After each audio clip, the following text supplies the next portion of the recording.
Guna fam, what's good? We're back, but it's not match day. Season's over. We end up in a high, but work never stops when you're an Arsenal fan and you're part of Guna Cast. So we'd like to welcome you to a new installment called Transfer Weekly with our transfer correspondent. Everyone knows him as Sandile. I know him as Banter FC. There's a few names, but Sandile, thanks for joining us. Welcome again on the show. Thanks for being part of the transfer show. Yeah, anytime, man. Thanks for having me on. Yeah. Anytime to talk about Arsenal is party time for me. Great. Yeah, no. So this segment is pretty much going to give us a view every week of transfer news because, as we know, every day there's something new coming out. But we just want to put what's out there, get the guys talking, and then obviously let you know what's happening within Arsenal. But yeah, we might as well just kick it off. So we're going to start off by just talking about a bit of what's happening in the club and stuff like that. So as everyone would have heard that we have a few, they call it redundant roles in England, but in South Africa we call it retrenchment. Yeah. So unfortunately, there's 55 roles that are becoming redundant from the board and from what they say within the Arsenal. It's quite sad, and we believe the players feel that they need to take a stand. And maybe it's causing a bit of controversy in the camp itself. But just to touch on Sandile, how are you feeling about that situation, and do you think it would have an impact on the transfers? Well, I mean, that's what they're saying, right? Some of the reports that I've read suggest that the reason that they're going through all of these redundancies is to try and boost our competitiveness in the markets as well. I don't know if that's just a story they're trying to sell to fans so that we understand a little bit better that money is going to be used elsewhere. But I mean, yeah, it's a tough one. I mean, the Kroenkes run Arsenal like a business, and I don't think they care much for the fans or whatever. For them, it's about the bottom line. They want to be making money, and anything that kind of gets in the way of that, they will try to get out of the way. Arsenal are such a big club, and maybe some other clubs have gone through it too, but we just don't know about it because we do not read those clubs as much. But I honestly wouldn't have expected that for Arsenal. Maybe suggesting of some pay cuts for those employees. And from what I understand, it's mostly going to be the scouts as well. I mean, it is a shift in the model of how we do recruitments, where we are relying on agents more than we are on scouting, which I personally do not agree with. I don't think that's quite the right way to go, especially not with Arsenal in the state that they are in right now. But yeah, man, it's unfortunate, I think Kagiao, I don't know how to pronounce his name, Kagiao. The long-serving scout. Chief scouts or something. Yeah. So he's recruited like the likes of Cesc Fabregas, was involved in Martinelli and all of those guys. So he's going to be one of the bigger names, I guess, that are on the chopping board. And it's unfortunate. I think he's been around with the club for a long time, as with, I'm sure, most of the other guys as well who are on the chopping board. Yeah, it's unfortunate. I wouldn't have expected it from Arsenal, being the big club that they are, to be going this route. I mean, we're actually going off at Tottenham when they filed for, I can't remember what it was, but I think they were kind of either releasing staff or they applied for some funding from the government, I think it was. Yes. Yeah, and I mean, we were like not expecting it from Tottenham because they are a big club. I'll put that in inverted commas. So yeah, it's really sad for Arsenal, and yeah, for those guys who are actually going to be potentially leaving the club as well. Yeah, no, I think it's difficult times, and it's just a sad one, and we just hope that everything sorts itself out, and maybe when we pick up again, we have roles for those guys. I really hope so, Well, that's if other clubs don't take them, right? Like the Francis Kagiao guy, apparently he's a very good scout, and I'm sure he's going to have quite a few clubs, just lining up to kind of bring him on board, or hopefully that's the case anyway for him. And so hopefully we don't get too much down the line. Yeah, I just feel it looks too business-minded for us to conceptualize it, because it could just be a restructuring or getting rid of this, and it's just sad either way, But from our side, you know, as much as they're going to release 55 people, which might bring in some revenue and do some stuff, but I think we're sitting with a lot of deadwood in our team or players that need to be released. So before we touch on who we're getting in, who would you recommend is on like to be sold, like in terms of, because I'm hearing names like Lacazette and Maitland-Niles, and I'm not sure if that's on your list or do you have a list of people that you feeling, you know, that should be urgently sold, our priority to be get out onto the market. Yeah, look, I think you're right there. We do have quite a lot of deadwood in the team. Somehow Arteta's been able to work with the deadwood that we had, and they've improved. They've done a whole lot better, but they are by no means at a level where they are good enough to be Arsenal players. The prime example is Mustafi. I think since the restart, he's been you know almost faultless. And he still is not good enough though. Form, yes, he's in good form, but form is only temporary. Class is permanent, you know. And we need classy players at the moment. So I do have quite a few people that I feel we should be getting rid of. The likes of obviously Guendouzi is probably going to be on his way out. Torreira looks like he's going to be on his way out. But for me, El Neni, he's still in our books. Mkhitaryan, I don't think it's been finalized just yet. His deal to Roma. Socrates, no, he's not good enough. Mustafi is not good enough. Perhaps Willock can go out on loan. He's still young, so I still have faith in him. I still have hope that he can actually contribute something to Arsenal. But I think he just needs regular game time in a role that he understands best. And yeah, then hopefully we see the best of him once he's out on loan and then come back. But yeah, El Neni, Kolasinac, Socrates, yeah, Mustafi, and some of those, yeah, the other guys, they probably on their way out, I'd say. Have you heard of any of the guys being sold or any news on any of those kind of movement of players? So I've heard about Lacazette. I've heard that there's rumors that Lacazette might be going to Atletico. Guendouzi has also kind of been, I think he's been, was it also Atletico? Barcelona has been linked with as well. I even heard like Emre was looking at getting him in on loan. Yeah, Emre, yeah, Emre was looking at him as well. I don't know how that combination's going to work. Like, I'm going to take my lighting back. It's fine.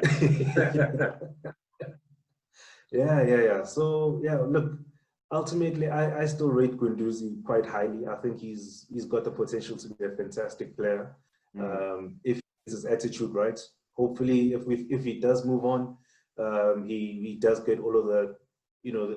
I think his head got too big for Arsenal. I mean, he came from a second division to starting almost every game in the league last season for Arsenal, and you know your head is going to get big. And if even the season he arrived, he was playing quite regularly. Yeah. Looked like a pivotal part of the team. You know. Exactly. You know, and yeah, and maybe he felt he was the star of the show now. You know, and maybe when he's playing with players that are bigger or you know more classier players, he might feel he has a lot more to learn from them than he does with the players at Arsenal. I don't agree with that, but you know I think there's a lot of potential there. He actually realizes it at some point. Yeah. So and how are you feeling about the Maitland-Niles thing? About that comments about he might be leaving or. Yeah, dude, I am really not happy about that one at all. For one, I'm always inclined to give our graduates, our academic graduates, the benefit of the doubt. You know, give them a little bit of time to develop into in the first team, send them out on loan, see how they do once they come back, and then give them some time. And what Ainsley Maitland-Niles has done this season, and I think the previous season as well, is just shown his versatility, man. And it's the kind of versatility that I feel we will need at Arsenal, especially because he covers so many positions. You know, we didn't need to sign Cedric Suarez on a permanent deal because Maitland-Niles can play back up to Bellerin. We can get rid of Kolasinac and know that Maitland-Niles can provide backup for Tierney. We can get rid of Torreira, Guendouzi, and be comfortable in the fact that Maitland-Niles can provide the cover there as well. He's such a versatile player.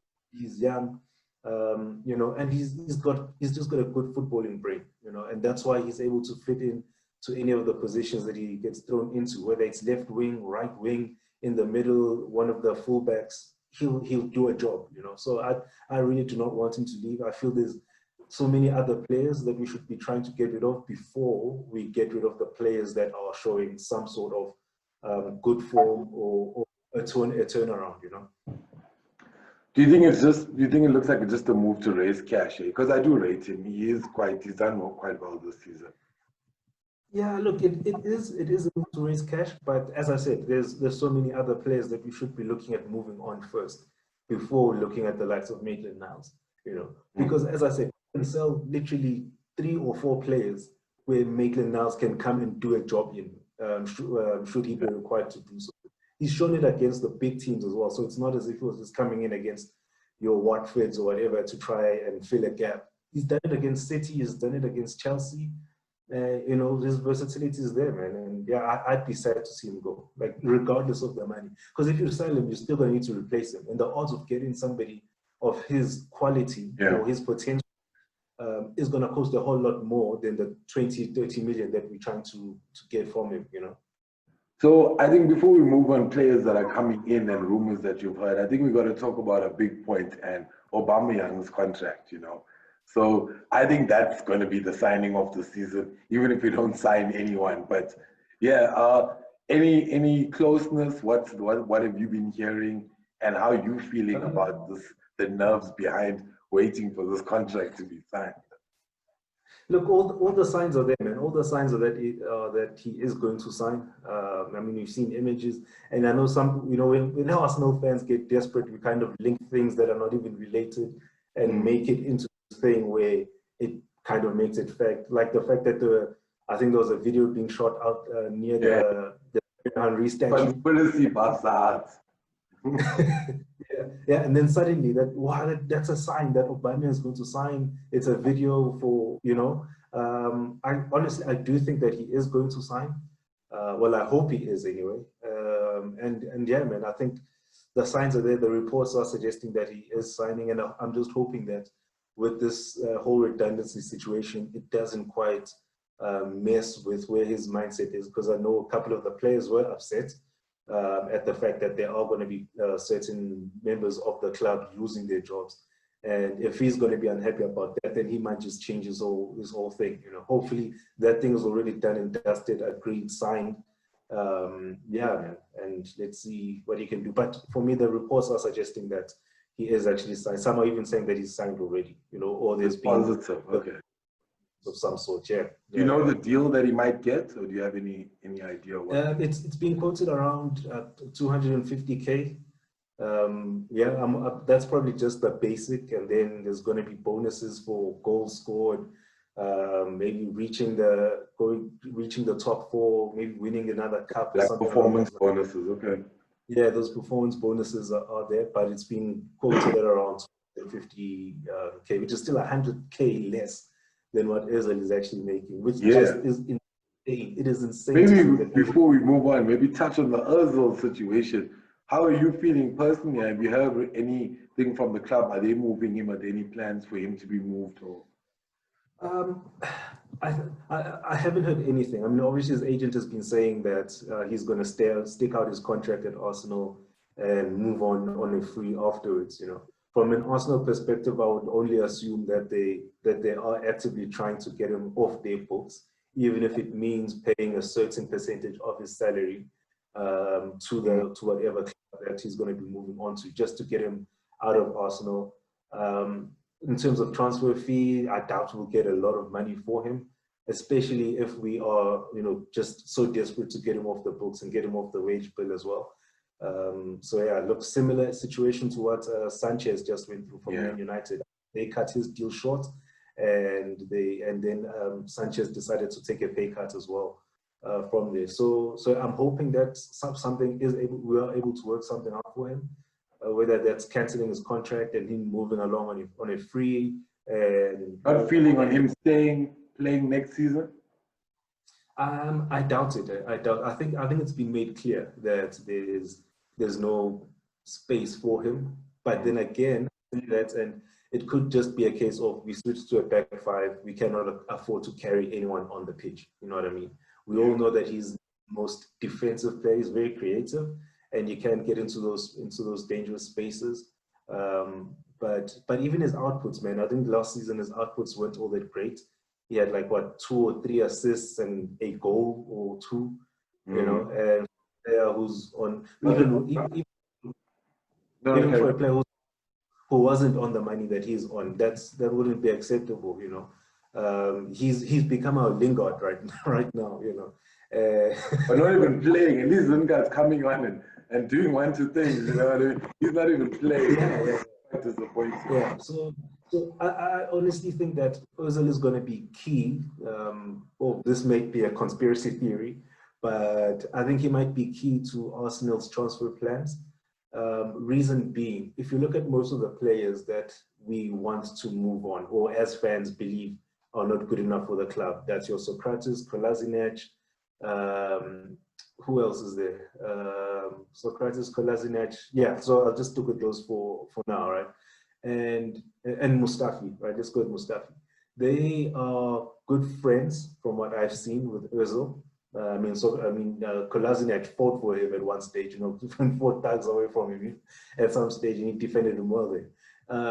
So if Ozil is adamant that he's not going anywhere, Socrates, who we want to sell, has already said that he wants to fight for his position, you know. So he's also seeming like he doesn't want to go anywhere, and he might want to see his contract. And that might be the influence of Ozil as well, to say, yo, let's not make it easy for these guys, you know. So again, maybe this is a theme in how I'm actually putting it or how I'm phrasing it.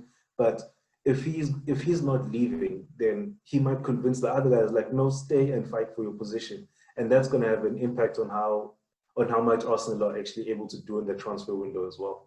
Yeah, that is a valid point. It does make a difference because he has a good click, and Ozil is quite a brand. So anywhere he goes, we're going to make money from him. But it's just disappointing to see what the situations become.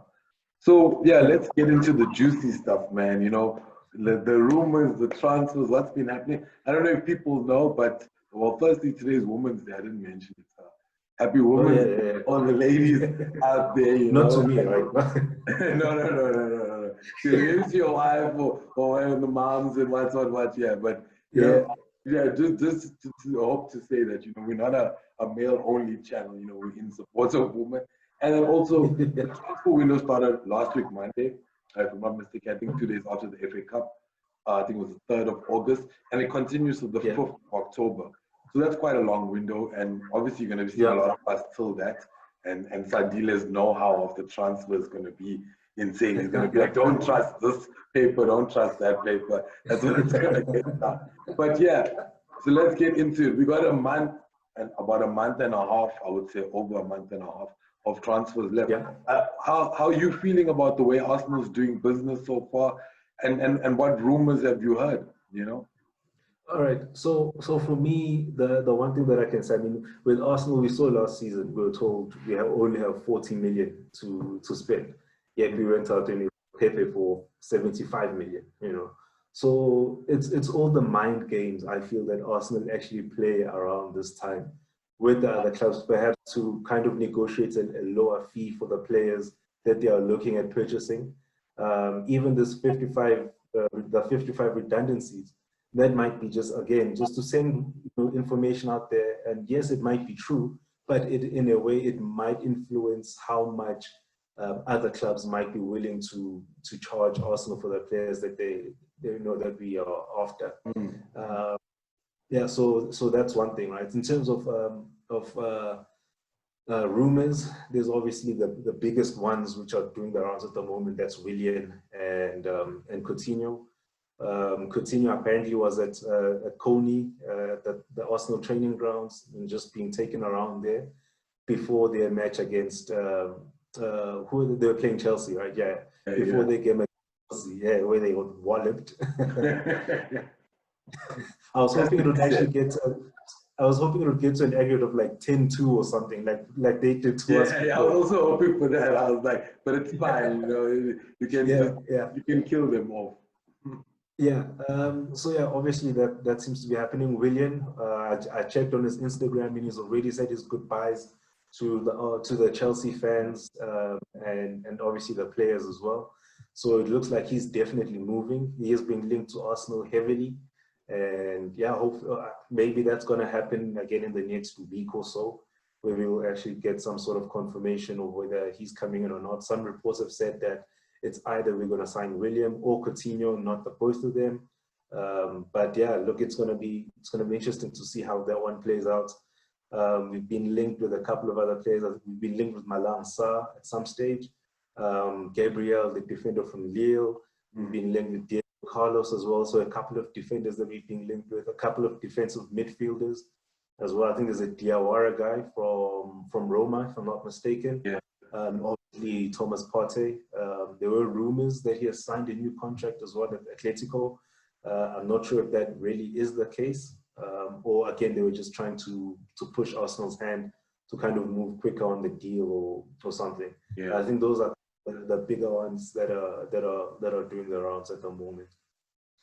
Yeah, it looks like everyone got their own negotiating tactics here, you know. So you can't really go by what you hear. You just gotta wait for the kind of deals to happen and go through. But just talking on those few players, like in terms of Willian and Coutinho, how are you feeling about those two? If we sign them and they come into the team, how are you feeling about those type of additions?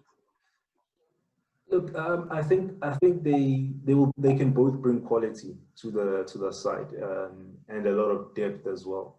You know, Willian, obviously a right winger. Right now we have Pepe and Reece Nelson who kind of play in that role, and perhaps having a Willian there might push Pepe a little bit harder, and he might want to up his game because now he's got somebody who's got Premier League experience that is gunning for that same position as well, you know.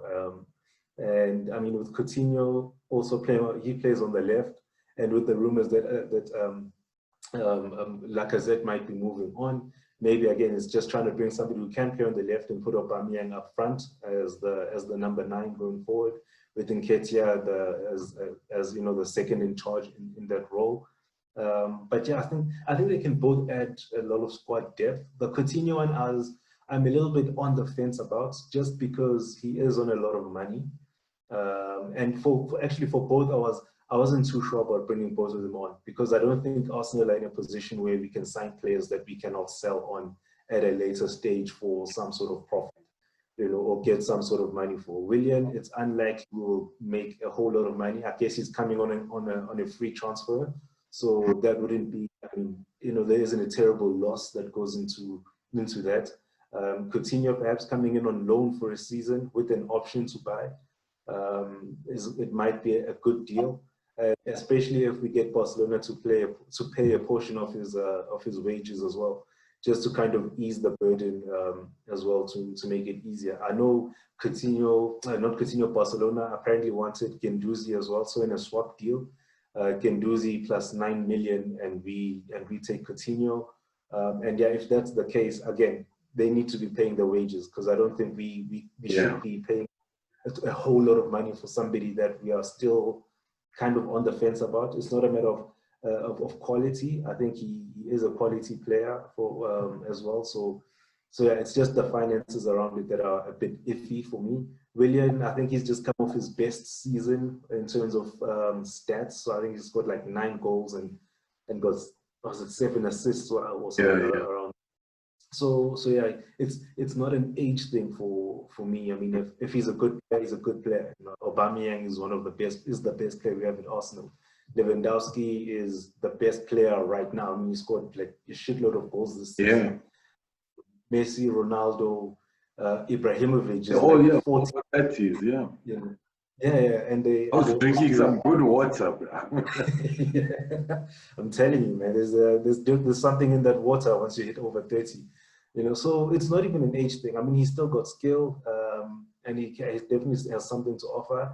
He is a bit versatile as well, so perhaps you can plug it in a couple of positions. That goes for both of them. So yeah, for me, I would have been happy with just bringing one of them in. It doesn't have to be both.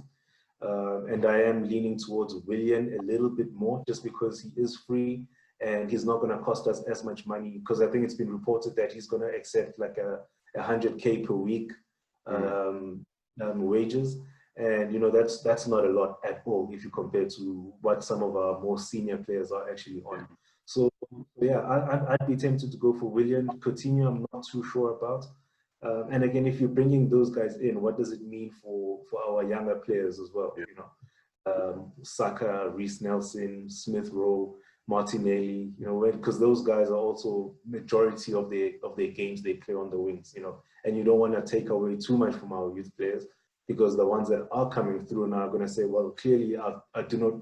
Maybe the route to the first team is not going to be as clear as it is right now. You know what I mean? So yeah, I'd take only one of them. I'd probably get William in. Yeah, and then just maybe, unless Coutinho is around the similar wages with Barcelona paying a majority of it, then perhaps I'd consider it. But yeah, I also just want to think about the kids that we've got in the club trying to come through into the first team. If they'll be able to get. That does make sense, a hell of a lot of sense, because attacking, I think attacking and forward-wise, we are quite comfortable. But obviously these additions will add, but it depends how we play them. But surprising for me, there's no defensive midfielders or kind of defenders, and it looks like Edu is hooking up his Brazilian connection, and he just wants to scout a lot of Brazilian players, because that Gabriel dude, if I'm not mistaken, is also Brazilian. Yeah. You know, and now it's Coutinho and William, and then he also got Martinelli. So it looks like he's trying to, I'm not sure if that's his style or he just prefers those type of players. But on the defensive front, have you heard anything promising there?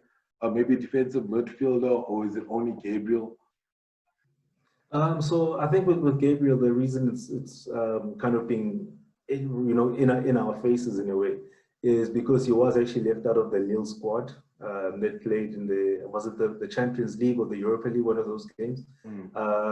He was left out of the squad, and that obviously just sparks rumors. And apparently he has chosen Arsenal over Man United, and I think it was Napoli or one of the Italian sides that was after him as well.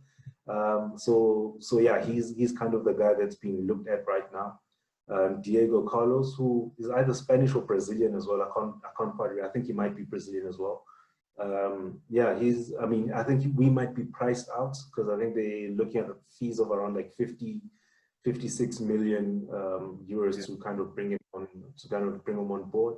And that might be a little bit too much for Arsenal in this window anyway. But then again, we were able to pull off the Pepe deal. So yeah, and hopefully that relationship with Lille might help us with the Gabriel move as well. So yeah, maybe when we got Pepe for 75 bar, and that relationship develops, and we get the defender that we need in. Plus, it was an installment deal, so it looks like a lot of these guys are going for those kind of deals. So I think we're almost at the end of the segment. You kind of discussed. I just want to touch on like a few players that you feel that we should bring in from your personal capacity, and also maybe just give us some insight to share like how clubs approach this kind of business that they do, so people can understand like how they, like, is it like in terms of the transfer window, should we be doing business at this time like City, let's go out, buy our players now, or should we be negotiating throughout and then try seal deals through, just give us a bit of your like how you see as if you were a club, how you would invest and what's a good way to negotiate and get good deals. Because we've seen you can seal off your deals now and you can get them, because you look at the City deal, they paid Ike, was it Ike or Ike? I forget his name, but yeah, they paid 41 for him, done deal, now he moved, because I also like it's better to do it early, because your player moves across, gets used to the conditions, he can come and train when people, then whereas later in the season when you're getting, which is Arsenal's specialties, deadline day, 2 days before, an hour before, we sign like 3 or 4 players. Now it becomes also a bit of a schlep, they have to go and sort out themselves. You're hoping that they Premier League. So yeah, just share a bit of insight on that, and obviously players that you want to see within, or that you want for the club and position. Yeah, look, Ideally, you'd want to finish your transfers nice and early. As you said, the guys come in, they settle in, they familiarize themselves with the surroundings, they meet some of the players, they're there for the whole of preseason as well, sort of thing. And when the league starts, they ready, they are to kind of hit the ground running with the rest of the squad. So that's ideally how you would like it. But I don't think Arsenal are in a position where they can just splash the cash on any player and be able to just accept, like in the way that Manchester City or Chelsea had. Some people are actually surprised by how much money Chelsea are actually spending, bringing on Timo Werner and Ziyech as well. But you also have to remember that I think for the past 2 transfer windows, they were kind of under transfer ban. So all that money they've probably been saving up, all that money, and now they're also in the Champions League. So they've got a lot of money to actually spend, and so that's why they're able to do that. I'd want it to be done in a similar fashion, just get it done nice and early. But yeah, as I said, Arsenal aren't in that position. We need to negotiate and like count every penny that we spend on the different players. So yeah, though sometimes they will take a whole lot longer than we would like, just because we are penny pinching ultimately. And unless we have oil money, like your city has, we're not about to compete and sign, especially a player of Nathan. I mean, Nathan Ake is a good player, but 41 million, I'm not sure if that is a deal that I'd be necessarily happy with. But yeah, clearly City must rate him, and that's why they're splashing the cash on him as well. And they've also signed a winger, if I'm not mistaken. So I forget his name. From Valencia, I want to say Valencia. Forget his name. I forget his name, but I did see that signing. Yeah. Torres. Torres. Yeah. I can't remember how much it is, but it's. They 40, 50 million experts. That's all they become. 40, 50, 60, 40, 50. That's all they transfer buys. But you know what? I like that the fact that they get the deal done early. And as you were saying, sorry. Yeah. Continue there. Yeah. Look, I mean, that's how you'd want it to be done. As I said, I mean, you just give them a time to integrate a lot earlier, and come the first game of the season, they already know the players. They're a little bit comfortable, as opposed to signing them on transfer deadline day, and you've got a game in 3 days, so they're not going to be available for at least another week, 2 weeks, while they try to acclimatize, get familiar with the other players. So there is that, but again, it's all down to the finances, and Arsenal can't compete Chelsea or Man United, Man City in terms of getting those players, getting those deals done nice and early. In terms of players that I would like to kind of bring to see at Arsenal, one of them, and I've been going on about him for the longest time, is Malang Sarr, the defender from Nice. He is going to be absolutely free, so no money paid for him there. He's still young. He's a left-footed centre back who can play at left back as well, and he's got decent pace on him. He's got and he's got good defensive attributes from what I'm seeing. But then again, I'm just basing this off what I've read, what I've and stuff that I've seen, YouTube videos, which can make Yaya Sanogo look like a Thierry Henry at times. So we always take that with a pinch of salt. But he really looks like a good defender. And because he's so young and free, the risk is so low, because if it doesn't work out, we sell him and we still make a profit from him. If it works out, then he develops to a great defender for Arsenal. So it's a very low risk move. So that's one guy I would like to kind of see come in.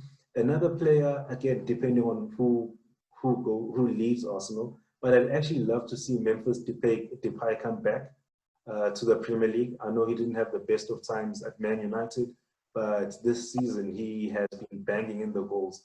I think he's got like 15 goals. I like that penalty he took last night. Yeah, that was so confident. You can just see he had a good season. Yeah, he's had a very good season. I think he scored in every Champions League game, if I'm not mistaken. As 15 goals in like 23 starts or 23 games, and he's had an injury. I think we can do a lot worse than getting him to come to Arsenal. If we do lose somebody like a Lacazette, then we can bring in Depay to kind of, he can play as a number 9. He can play on the left wing as well, and maybe on the right wing if we really need him to. So I'd be happy to kind of see him come in. And some players that are really unknown, because sometimes I like to do a little bit of research, see what other youth teams are doing.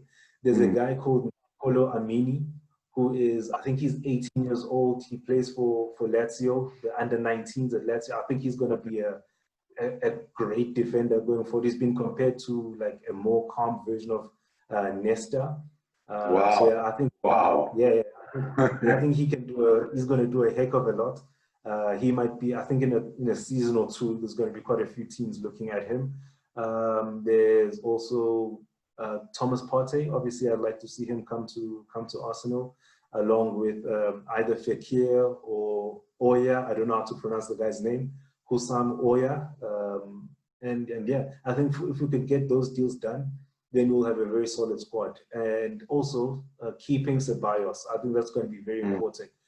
So I feel if we can actually get Ceballos in, then getting Thomas Partey doesn't become as important. Yeah. We can kind of settle for somebody a little bit lesser of a player than what Partey is. I mean, obviously, if we can get him, then great, let's bring him on.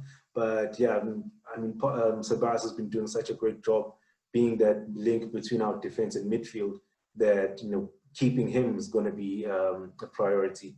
And obviously getting a defender in, you know, Gabriel kind of been linked with him. He looks good. He's also still relatively young as well there. I think he's like 23 or something. So we need to be careful about getting all these young defenders and not having somebody with experience to actually partner them with. Luis, as much as he does have the experience, but he plays better in a back 3. So do we carry on sacrificing to carry Luis in the back 3 and sacrifice our attacking output, or do we move into a back 4, whether it's 4-3-3, 4-2-1? You know, those are the questions that I think Arteta is kind of going to have to answer along with the board. But yeah, can we purchase more defenders now? I know we have too many. We have too many currently. Yeah. So we have too many for the amount of defenders we need to sell in order to buy.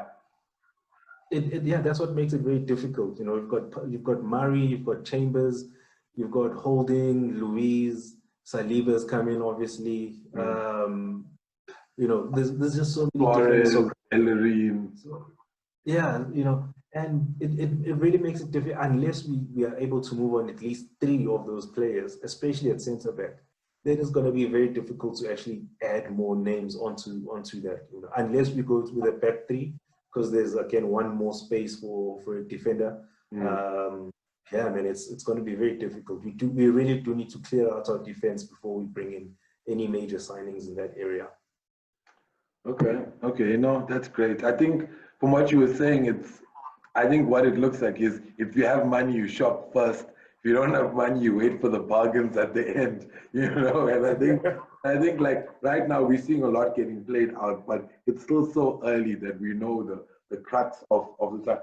And like just before we leave, any places that you recommend people to look out for transfer news, or you know that you feel that is legitimate? Because look, there's a lot of sources out there. We are of course going to be a source, but you know, for people to read up, where would you recommend and where would you not recommend? You know, to go and look up, because a lot of places just like I saw one where they were like Guendouzi speaks out first time after Arsenal like what shut out, and all he posted was a picture of a beach. And I was like, I thought he spoke out, like he said like some stuff about Arsenal. And then he's like, you need to spoil. Then I'm like, you know what, you know, I'm tired of this. And I looked at the site, I'm like, never again am I coming to you. Yeah, just a heads up for our viewers who you recommend, you know, in terms of getting information on this. Yeah. Look, in terms of publications, I mean, I don't trust a lot of them. I usually rely on people like David Ornstein. I think he's got quite a bit of insight into transfers that are happening at Arsenal. There's AFTV, I guess, but a whole bunch of rumors.